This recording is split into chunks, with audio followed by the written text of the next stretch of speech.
So hello what's up, कैसे हैं आप सब। स्वागत है आप सबका आज के सेशन में, जहां हम डिस्कस करेंगे सर आपके साथ सीए फाइनल ऑडिट की पेपर राइटिंग टिप्स। इस सेशन का एक ही मकसद है कि आपको मिल सके भरपूर कॉन्फिडेंस। जो भी आपको अभी थोड़ी बहुत टेंशन हो रही है, मीठी मीठी एंग्जाइटी हो रही है कल के पेपर को लेके, उसको मैं कहीं ना कहीं कम करने की पूरी कोशिश करूंगा। बस मेरी आपसे रिक्वेस्ट है, एकदम पॉजिटिविटी के साथ बने रहना वीडियो के एंड तक, एंड मेक श्योर आप अपनी वीडियो पे अटेंडेंस लगा दे लाइक करके, बिकॉज जब आप लाइक करते हो तो पॉजिटिविटी से ऑलरेडी आप कई सारी चीजें अच्छे से सीखने लग जाते हो। सर सबसे पहले एक बात बताओ, हमें फर्स्ट 15 मिनट्स में क्या करना है। फर्स्ट 15 मिनट्स में सबसे पहले तो आपके पास एक क्वेश्चन तो आपको करना ही है, तो पहला वाला रहेगा, वो तो कंपलसरी है ही। उसके अलावा जो 4 डिस्क्रिप्टिव क्वेश्चन है उनको आप सिलेक्ट करोगे। अब सर कई बार आपने देखा होगा पेपर के स्टार्टिंग में ना हमारा दिमाग बहुत तेज चल रहा होता है, हमें क्वेश्चन देखते ही सारे पॉइंट्स याद आ रहे होते हैं, और जब हम पेपर कर रहे होते हैं तब ये थोड़ी दिक्कत आती है। तो मैंने क्या किया था, जब मैं अपना ऑडिट का पेपर लिख रहा था, मैंने थोड़ा सा स्मार्ट वर्क किया था। अब सर स्मार्ट वर्क क्या था, मैंने पेंसिल ले ली थी, पेन तो बिल्कुल भी नहीं, पेंसिल ले ली थी, और पेंसिल से ना छोटे छोटे पॉइंट्स क्वेश्चन पेपर में लिख लिए थे, क्योंकि मेरे को आसपास देख के लग रहा था इन्विजिलेटर इतनी स्ट्रिक्ट नहीं है, परेशान नहीं करेगी।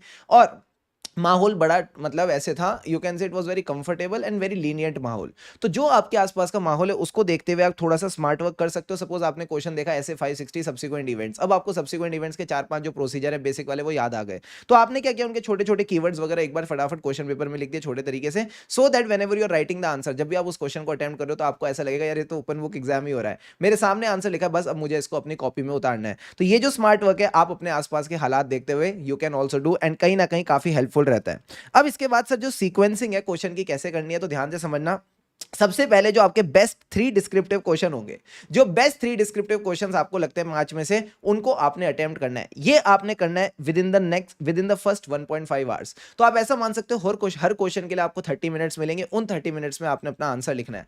ऑडिट में बेस्ट पार्ट ये आपको ज्यादा पेज भरने के नंबर नहीं लिखते, क्वालिटी आंसर लिखने के नंबर मिलते हैं। तो जितना क्वालिटेटिव आंसर लिखोगे, अगर आप एक पेज में भी आंसर लिख देते हो और आपने भरपूर आंसर लिख दिया, that is more than enough, ज्यादा पेज भरने की जरूरत नहीं है। टू द पॉइंट आपने लिखना। अगर केस स्टडी बेस्ड क्वेश्चन है, केस स्टडी बेस्ड क्वेश्चन में सबसे पहले आप क्या करते हो, उसके रिलेटेड जो प्रोविजंस है वो लिखोगे, फैक्ट्स ऑफ द केस को समराइज करके अपने वर्ड्स में, and whatever conclusion you feel like उसको आप वहां पे लिख देते हो। That's all that you need to do. अगर डायरेक्ट क्वेश्चन है तो जो डायरेक्ट 4-5 पॉइंट्स बनते हैं उनको लिख के आना, और कुछ करने की जरूरत नहीं है। अब सर एक बात बताओ, ये जो बेस्ट 3 डिस्क्रिप्टिव क्वेश्चन है इसमें मुझे आपसे कमिटमेंट चाहिए।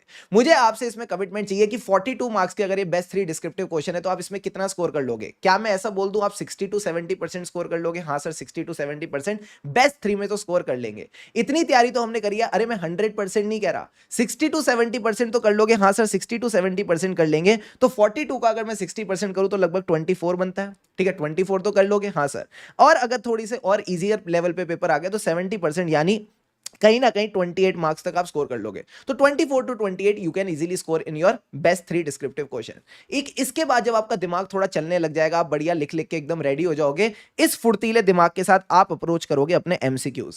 अब सर जो एमसीक्यूज है 30 मार्क्स के आते हैं, अब तक आपने देख लिया है। इसमें भी मेरी आपसे रिक्वेस्ट रहेगी कि 15 क्वेश्चन में से 10 से 12 तो आप ठीक कर ही लोगे। अगर आपने नोट्स को प्रॉपर्ली गो थ्रू किया, your concepts are clear, easily you can score 20 to 24 marks. Yes sir, हम 20 से 24 नंबर तो स्कोर कर लेंगे, 20 से 24 नंबर तो स्कोर कर लेंगे। पर मैं एक बात बताऊं, पास तो आप इसी में हो जाओगे, पास तो आप इसी में हो जाओगे। अगर मैं 24 + 20 करूं तो 44 में पास तो आप यहीं पे हो गए। बट अभी भी हमारे पास 2 डिस्क्रिप्टिव क्वेश्चन बाकी हैं। ये जो एमसीक्यूज है इसको आप आराम से 30 to 45 मिनट्स ले लो, कोई दिक्कत की बात नहीं है। ट्राई करना 30 मिनट्स में हो जाए, बट अगर 45 मिनट्स भी लगते हैं तो भी चल जाएगा। और आपने कोशिश यही करनी कि सबसे पहले आप नीचे के क्वेश्चंस पढ़ो, फिर केस स्टडी पढ़ो। पहले नीचे के क्वेश्चंस पढ़ना और उसके रेलिवेंट जो पार्ट होगा उसको आपने केस स्टडी में पढ़ना है, तो आपके एमसीक्यूज भी एकदम बढ़िया तरीके से एफिशिएंटली और इफेक्टिवली हो जाएंगे। Then you reach and do the remaining questions. अब 14 नंबर के 2 क्वेश्चन आपके पास रह जाते हैं, तो 28 मार्क्स हैं। अब बताओ 28 में से कितना स्कोर करोगे? सर 28 में से ना, आप मान लो हमारी तैयारी 28 को लेके इतनी अच्छी नहीं होगी। मैंने कहा ठीक है, तो इसमें आप मान लो 30% to 40%, 30% to 40% स्कोर कर लेंगे। तो 28 में से अगर मैं 30% निकालने की कोशिश करूं तो कितना बनता है? 28 का अगर मैं 30% निकालने की कोशिश करूं तो कितना बनता है सर? 28 का अगर आप 30 निकालने की कोशिश करो तो 8 नंबर बनते हैं। ठीक है, 8 ले आओगे? हाँ सर 8 ले आएंगे। और अगर मैं 40 निकालूं तो, और अगर मैं इसका 40% करूं तो लगभग 11 नंबर, यानी आप कह रहे हो मैं 8 से 11 नंबर स्कोर कर लूंगा। तो अगर मैं बोलूं लोअर टू लोअर साइड में भी, अभी मैं ये मान ही नहीं रहा एकदम आप हाई फाई बच्चे हो, अभी हम टॉपर्स के रिलेटेड बात ही नहीं करें, ना मैं भी था ना आप, कोई नॉर्मल एकदम एवरेज बच्चे की तरह बात करते हैं। तो अगर मैं 24 + 20 करूं, 44 + 8, तो कहीं ना कहीं आप 52 से लेके, और अगर थोड़ा सा अच्छा रहा आपकी किस्मत तो यहां 28 + 24 अगेन रीजनेबल साइड पे, ये हो गए आपके 52 मार्क्स प्लस 11 63 मार्क्स। तो मैं एक बात बोलूं ना, पास होना या एग्जामिशन तक पहुंचना ज्यादा टफ तो नहीं है। पास होना या एग्जामिशन तक पहुंचना ज्यादा टफ तो नहीं है, बट आपने बस एक बात समझनी पड़ेगी, जो भी आप पेपर लिखते हो एकदम कूल एंड काम मैनर में लिखना है। आपने ऊपर ये भरोसा रखना है कि यार मैंने पूरी मेहनत करी है, मैंने पूरी मेहनत करी है, मेरे को कॉन्सेप्चुअल क्लैरिटी है, एंड ट्रस्ट मी, अगर आपने एकदम बढ़िया शिद्दत से अपना पेपर लिखा ना, ये 52 टू 63 मार्क्स स्कोर करना कोई ज्यादा टफ काम नहीं रहेगा। तो मेरी आप सबसे बस ये रिक्वेस्ट रहेगी सर, क्या just approach the paper in a very systematic manner. आप ज्यादा अपने आप से एक्सपेक्टेशन रखो ही मत। दिक्कत तब आती है जब हम अपने आप से ज्यादा एक्सपेक्ट करते हैं। जब हम 100 मार्क्स का प्रेशर लेते हैं, 80 मार्क्स का प्रेशर लेते हैं, वो जो प्रेशर होता है ना, उसी के चक्कर में 40 भी रह जाते हैं। तो मैं आपको बोलता हूं भाई, आप ज्यादा प्रेशर मत लो, आप बस जो बेस्ट 3 डिस्क्रिप्टिव क्वेश्चन करोगे उसमें कोशिश करो 60 टू 70% ठीक कर दो। एमसीक्यूज में कोशिश करना, लगभग 10 से 12 एमसीक्यूज ठीक कर देंगे और हो जाएंगे। एमसीक्यूज में तो सीधा सीधा पता चल जाता है क्या सही है क्या गलत। हाँ सर, तो अगर आपने पूरी पढ़ाई कर रखी है, एक बार कॉन्सेप्ट्स को गो थ्रू कर रखा है, फर्क नहीं पड़ता 3 दिन में क्या है पहले किया है। अगर आपने गो थ्रू कर रखा होगा तो आपको सीधा सीधा पता चल जाएगा ये सही है ये गलत है। ठीक है सर, तो ये भी 20 से 24 बन जाएंगे। और रिमेनिंग में तो मैंने आपको वैल्यू बोल दिया 30 से 40%, तो कोई दिक्कत की बात नहीं, आप इजीली 52 टू 63 मार्क्स स्कोर कर लोगे, कोई दिक्कत की बात नहीं। और तैयारी अगर बहुत अच्छी है, तैयारी बहुत अच्छी है, तो 60 टू 70% भी आ जाएंगे। बट मैं बोलूंगा उसका प्रेशर लेना ही नहीं है, हमको उसका प्रेशर लेना ही नहीं है। हमें बस ऑडिट में एकदम बढ़िया नंबर लाने हैं और अपनी ग्रुप 1 की नैया को पार लगाना है। प्लस मेरी आपसे एक रिक्वेस्ट रहेगी, जब भी आप प्रोफेशनल एथिक्स का क्वेश्चन लिखो तो क्वेश्चन को हमेशा क्लॉज के साथ स्टार्ट करोगे। जो भी क्लॉज नंबर रहेगा उसको अंडरलाइन कर देना। अगर आपको लगता है आईसीआई ने कोई नया क्वेश्चन पूछा है जिसमें आपको इंटरप्रेट करते वक्त लगता है एक से ज्यादा क्लॉज आएंगे, तो अगर आपने एक से ज्यादा क्लॉज भी लिख दिया कोई दिक्कत की बात नहीं है, आईसीआई आपको पूरे नंबर देगा। ठीक है sir, make sure you are underlining the clause, plus आखिरी में जो गिल्टी नॉन गिल्टी होता है उसको भी अंडरलाइन करके आ रहे हो। ठीक है सर, समझ गए। इसी तरह जो आपका स्टैंडर्ड्स ऑन ऑडिटिंग का क्वेश्चन रहेगा उसको भी आपने स्टैंडर्ड्स ऑन ऑडिटिंग के साथ स्टार्ट करना है। जो भी ऐसे और ऐसे नंबर रहेगा उसको अंडरलाइन वगैरह कर देना।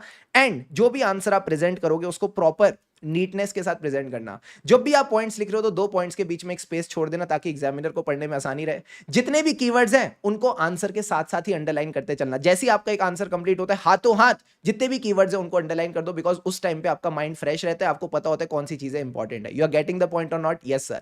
जितना प्रेजेंटेबल पेपर आप एग्जामिनर के लिए बनाओगे उतने अच्छे वो नंबर आपको देते हुआ चलेगा। एंड मुझे आप पे पूरा भरोसा है, मुझे आप पे पूरा भरोसा है कि आपने पूरी तैयारी करी है, आपने एकदम शिद्दत से मेहनत करी है, एंड ट्रस्ट मी बहुत बढ़िया नंबर आने वाले हैं आपके। सो wishing you all the best.